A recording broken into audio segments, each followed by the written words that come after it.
How do you find your passion if you feel like you don't really like anything? If there is nothing in particular that really sparks your interest and excites you? I see so many people struggling with this. I was struggling with this for years until I found my passion. And I'm gonna share 5 tips that have helped me and others, and I hope will help you find your passion as well.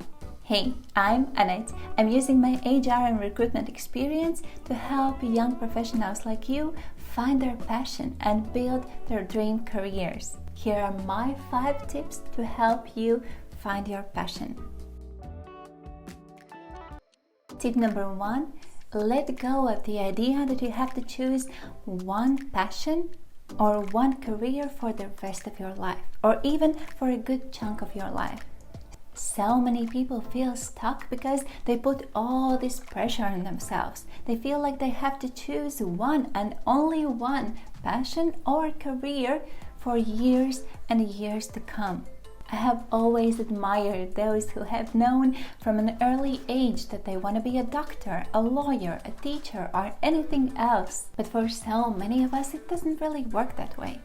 And if you think about it, how could it? The world is constantly changing. Some professions are dying because they are no longer in demand. And new professions, new possibilities are constantly emerging. Unless they have a crystal ball, how would have somebody been able to have chosen a career in 3D printing, artificial intelligence, deep learning, user experience design, or even digital marketing and content creation 10 years ago, or in some instances even 5 years ago, when those were not a thing yet? Even 2020 has shaped many industries and boosted all kinds of online services. So how can we be expected to choose one career or one passion for the rest of our lives if the world is constantly changing? And not only that, hopefully we are changing. We are growing and developing as human beings. Our mindset, our abilities, our perception of things, our interests are changing as well. So take this kind of pressure off of yourself and focus on finding something to start with. Even if you might get bored with it 2 years later, you will have gained some valuable experience anyway. And you will be one step closer to knowing yourself and knowing what you like or don't like. I have changed my career twice, and I love that for myself. It has helped shape me into a person I am today. And I wouldn't be making this video right now if my journey had been any different. Tip number 2, if you feel like you don't like anything, try to branch out and expand your horizon a little. Go out and meet new people, go new places, even online if you're not able to do that in person. Try out new things. Because if you are not particularly interested in anything, chances are you haven't come across your thing yet. There are so many different possibilities, so many different kinds of hobbies and interests people have nowadays that it sometimes blows my mind hearing about new things people are into and that I've never even heard about before. So maybe step out your comfort zone a little and talk to someone you've never talked to before. Try new things you've never tried before. And try and be open-minded, because you never know where it may lead you. You never know when someone might mention something that might spark your interest and that you might be willing to find out more about. Tip number 3, follow an impulse or a spark in curiosity. We are often unwilling to take action if we don't see where it's gonna take us. I mean, what's the point in doing anything if you don't know where it's gonna lead you? Right? Wrong. Martin Luther King once said, "You don't have to see the whole staircase, just take the first step." The thing is, if you don't see the staircase, you may not know that the step you're about to take is actually the first step of the staircase. I cannot tell you how many times following a small impulse has led me to big things in life. The whole reason I started a YouTube channel and you're watching this video right now is because there was a whole chain of the smallest impulses I followed. It was the small steps that led me to finding my passion and doing what I love to do. It started with a sudden impulse to join a Facebook group. Then there was this giveaway event happening within the Facebook group where everyone who wanted to participate could give away something they make or a service they provide. And my first thought was, wow, this is such a cool idea, I should participate. My second thought immediately after that was, no, I shouldn't. I mean, what would I even give away? There is nothing I make, and I don't provide any services. You see, at that time, I was a stay-at-home mom, and my youngest was about 7 or 8 months old. But I knew that following an impulse has led me to big things in the past. And so I decided to do it. I decided to just sign up and figure it out later. So that's exactly what I did. And when I pushed myself to come up with something I could give away, I came up with an idea that maybe I could use my HR and recruitment experience and give out some career advice. I had no idea if somebody would even be interested in that. Turns out, many people were. Turns out, this was the first step of my staircase. Tip number 4, see if you haven't ruled out something you could actually like. If you're struggling to find your passion, to find something you would enjoy doing, there is a possibility that at some point in your life you have labeled something that could have been your passion as that's not for me. Maybe someone told you a long time ago that you are not good at singing, and so you ruled it out for yourself.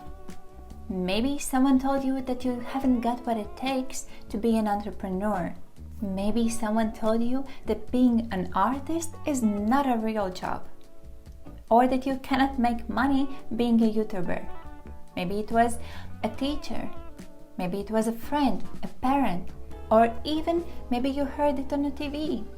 I have a friend who is selling her paintings for thousands and thousands of dollars. She makes very good money being an artist, and she's been doing that for more than a decade. And still, to this day, her mother asks her once in a while, so when are you getting a real job? I mean, as a mom of 3, I try to be very mindful and intentional about how I parent my kids. I am very much aware that no matter how intentional about this I try to be, there are 100 ways I can unintentionally screw up my kids every day. So even the most loving, the most well-meaning parents can do that for us. And sometimes we do that to ourselves. Sometimes the reason we cannot recognize our passion is because at some point of our lives we have decided that we don't even like doing that we don't enjoy that. That's what happened to me. I had decided that I do not like speaking in front of an audience, and that I definitely do not enjoy sharing my knowledge or my experience with an audience, because I had tried doing that and I didn't like it. It made me nervous, and the whole experience was just not enjoyable for me. The thing is, I tried that in a corporate environment. And the topic I was talking about, I mean, it was okay, but I wasn't particularly interested in that, or I didn't feel passionate about it, I didn't relate to it, and so I ruled it out as that's not for me. If I hadn't done that, I would have saved myself years in searching for my passion. Because look at me now, I'm talking to you right now. I'm sharing my knowledge, my experience with you right now, and it makes me happy.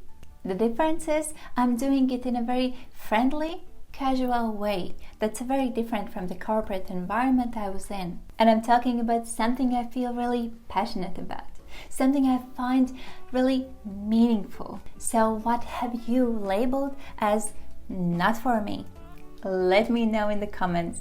Now, before we get into the fifth and the final tip, please give this video a thumbs up if you have been getting some value out of it so far. It makes my day and really helps with the YouTube algorithm. And subscribe to my channel for more content on designing a career you'll truly enjoy. So tip number 5, and this is a fundamental one: reconnect with yourself. Probably the biggest reason why we are not excited and interested in anything might be because we are disconnected from ourselves, from our core, our soul, from who we are. This was true for me big time. I had lost my true self in all these different labels and roles I had taken on, like being a mom, a wife, an HR professional, a daughter. All the expectations others had for me, and the expectations I had for myself. Somehow, in all of this, I had lost my true self. Somehow, in all of this, I realized I didn't even know who I truly was and what I wanted for myself. It took me some time, many months, of a very intentional reconnection journey, a self-discovery journey, of getting to really know myself, love myself, and accept myself fully, to finally be able to find my passion and really start living. What really helped me was daily journaling, meditation, practicing mindfulness, as well as exploring different kinds of self-discovery tools that maybe I'll do a separate video on one day. Now, one important note here: if you are constantly feeling down, if you lack any joy, any interest in life in general, it might be a good idea to see a professional and see if there is something more substantial going on. I hope you found this video helpful. If you did, you know what to do. Click the like and subscribe buttons and leave me a comment. I really appreciate those. And I will see you in one of my next videos.